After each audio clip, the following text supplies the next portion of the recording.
বাইরের লোককে ফোন করে নিজের হবু স্বামী সম্পর্কে রসিকতা করছো? না না শোনো, আমার অফিসে আমি কাজ করতে আসি, কারণ রসিকতা শুনতে নয়।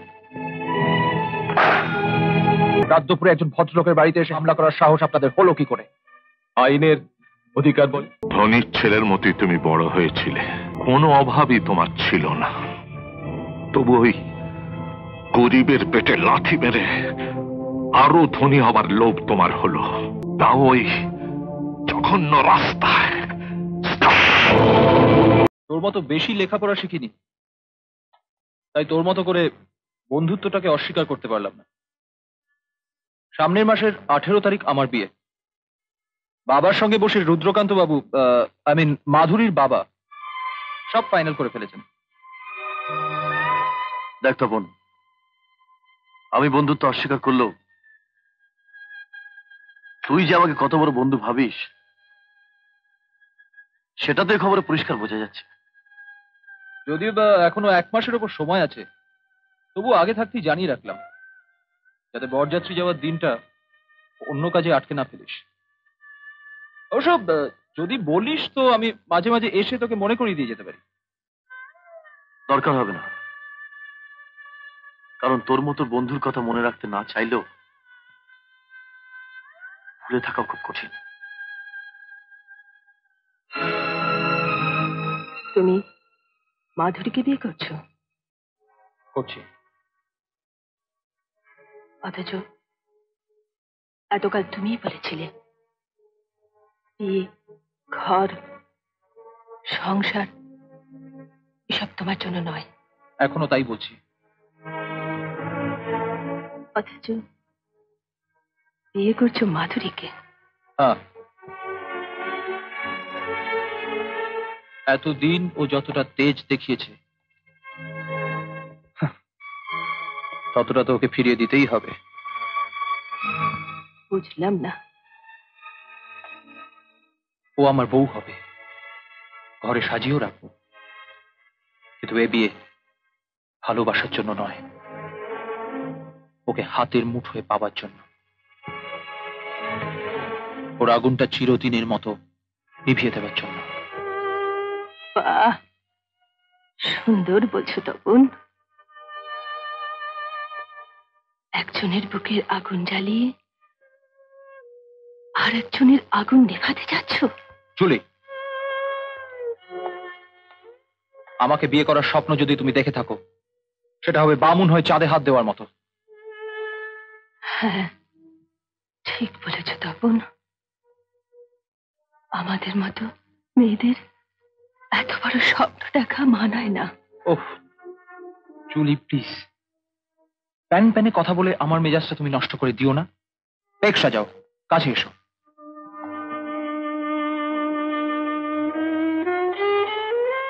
আরে তোমার জায়গায় তুমি ঠিকই থাকবে, আমি ঠিক আগের মতো তোমার কাছে আসবো, ভালোবাসবো।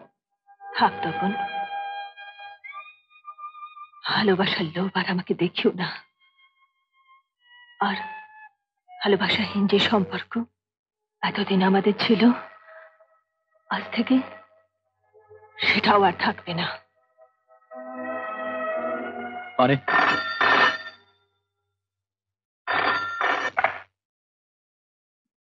হ্যালো, আমি রহমান বলছি বস।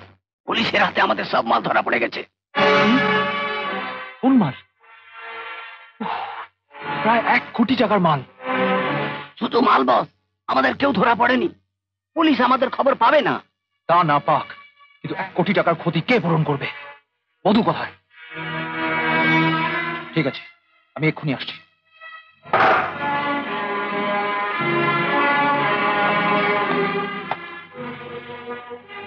আমি আসছি জুলি।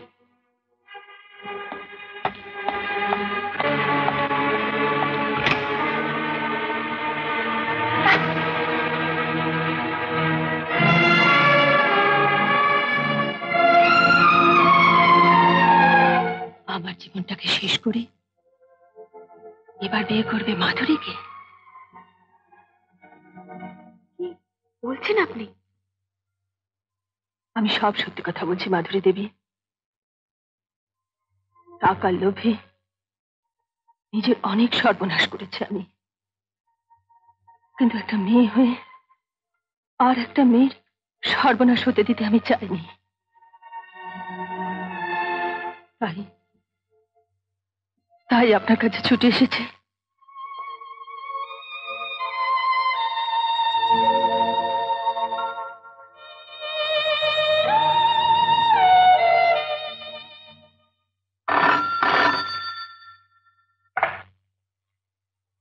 হ্যালো,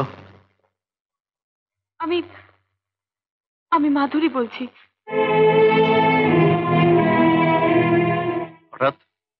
মানে হঠাৎ একজন এসেছিলেন, বললেন তপন, মানে তপন নাকি খুব খারাপ, মানে ও নাকি। বাইরের লোককে ফোন করে নিজের হবু স্বামী সম্পর্কে রসিকতা করছে? না না, শোনো।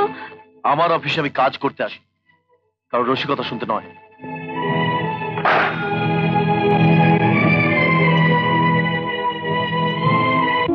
মেয়েটি যা বলেছে সবই যে সত্যি সেটা ভাবছো কেন? তুমি এর পরেও তপনকে সমর্থন করবে? না না, সমর্থন নয়, কিন্তু কি সত্যি কি মিথ্যে সেটা জানতে হবে তো। যদি সত্যি হয় আমি নিজেই বিয়ে ভেঙে দেবো। হ্যাঁ মা, তোরা ভাবতিস ওর অনেক টাকা দেখে আমার লোভ হয়েছিল। না রে মা, আমার লোভটা ছিল তোর সুখের কথা ভেবেই। সেই সুখ যদি তোকে আমি দিতে না পারি।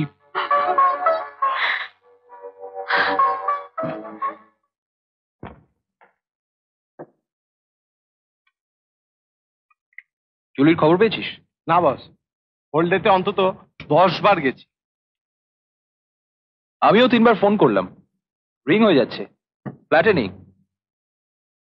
কোথায় গেল বলতো? জানি না। জানি না বললে তো আর চলবে না, ও তো আর হারিয়ে যাবে না। না, তা নয়। আরেকবার গিয়ে দেখ। হ্যাঁ, এত রাত্রি? এত রাতে কে এলো? কোথায় জুলি? জুলি এত রাতে এই বাড়িতে আসবে বেল বাজিয়ে? না, কালকে। চল নিচে গিয়ে দেখি। চল চল চল।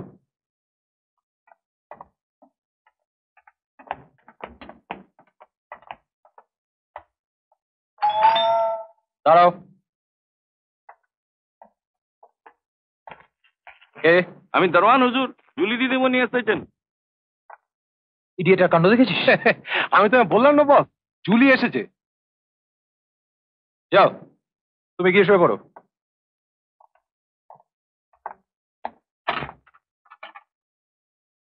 Hands up.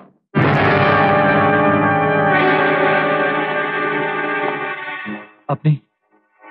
হ্যাঁ, আমি এবং আমরা। কিন্তু দারোয়ান যে বলল। হ্যাঁ, সেও আছে। মিস্টার বোস। Yes sir. ভেতরে আসুন। রাত দুপুরে একজন ভদ্রলোকের বাড়িতে এসে হামলা করার সাহস আপনাদের হলো কি করে? আইনের অধিকার বল। বাড়ির দারোয়ানের মাথায় রিভলভার ঠেকিয়ে তাকে দিয়ে মিথ্যে কথা বলানোটা আইন না, ওটা ছলচাতুরি। আপনার মতো একজন গুণী লোকের জন্য ওটুকু তো করতেই হবে। এসব বাজে কথা শোনার সময় আমার নেই। জানি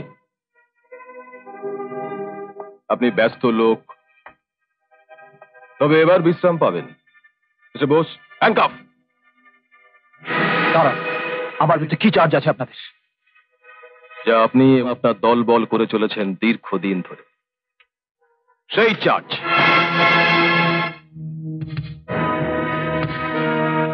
মিস্টার বোস।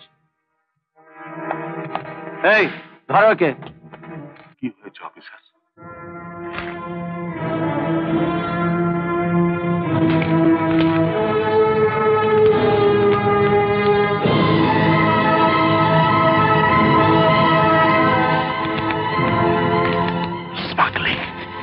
হ্যাঁ, চোরা কারবারের বিরাট জাল বিছিয়ে বসেছিলেন তপন বাবু। শুধু দেশের মধ্যেই নয়, বিদেশেও তার খ্যাতি ছড়িয়ে পড়েছিল। তাই খবর আমরা পাচ্ছিলাম, কিন্তু সমাজের ওপর মহলের একজন পয়সাওয়ালা লোককে তো বিনা প্রমাণে ধরতে পারি না? কি প্রমাণ পেয়েছেন আজ? আজ মাল সমেত ধরেছি তপনবাবুর সব দল বলকে, আর ধরেছি ওর দলের মিস জুলির সাহায্যে। জুলি? হ্যাঁ, জুলি। ভেতরে আসুন মিস জুলি।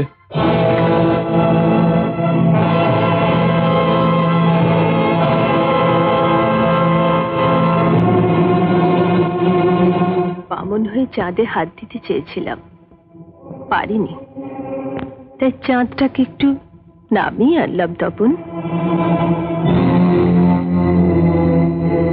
আর সঙ্গে ছিলেন আপনার কারখানার ইউনিয়ন সেক্রেটারি। আপনি একটু ভেতরে আসুন। সনৎ বাবু? অপরাধ নেবেন না স্যার, আমাদের সঙ্গে কোনো সমঝোতায় না এসে অন্যায়ভাবে কারখানায় তালা দিয়েছিলেন তপন বাবু। সেদিন ওর চাল আমরা ধরতে পারিনি স্যার, আর তারই এর হিসেবে এবং আমাদের সকলের ভুলে সেদিন প্রাণ দিতে হয়েছিল আমাদেরই শ্রমিক বন্ধু পরিতোষ বাবুকে।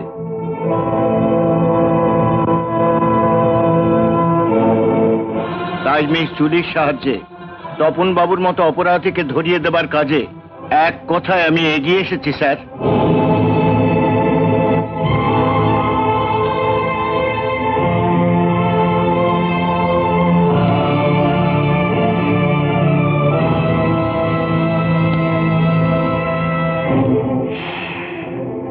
আমি জীবনে অনেক কষ্ট করে নিজেকে দাঁড় করিয়েছি, কিন্তু তার কোনো আঁচ কোনো দিন তোমার গায়ে লাগতে দিইনি।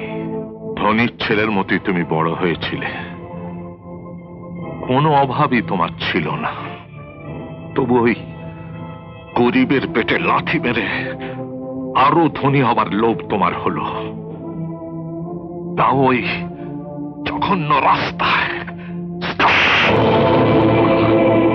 নিয়ে যান অফিসার, নিয়ে যান ওকে, আমার চোখের সামনে থেকে তাড়াতাড়ি নিয়ে যান। আমার কোনো কিছু বলার নেই, নিয়ে যান, নিয়ে যান, নিয়ে যান। এমন আরো অনেক ভিডিও দেখতে এই চ্যানেলটি সাবস্ক্রাইব করে নিন এবং পাশের বেল আইকনটি প্রেস করে দিন।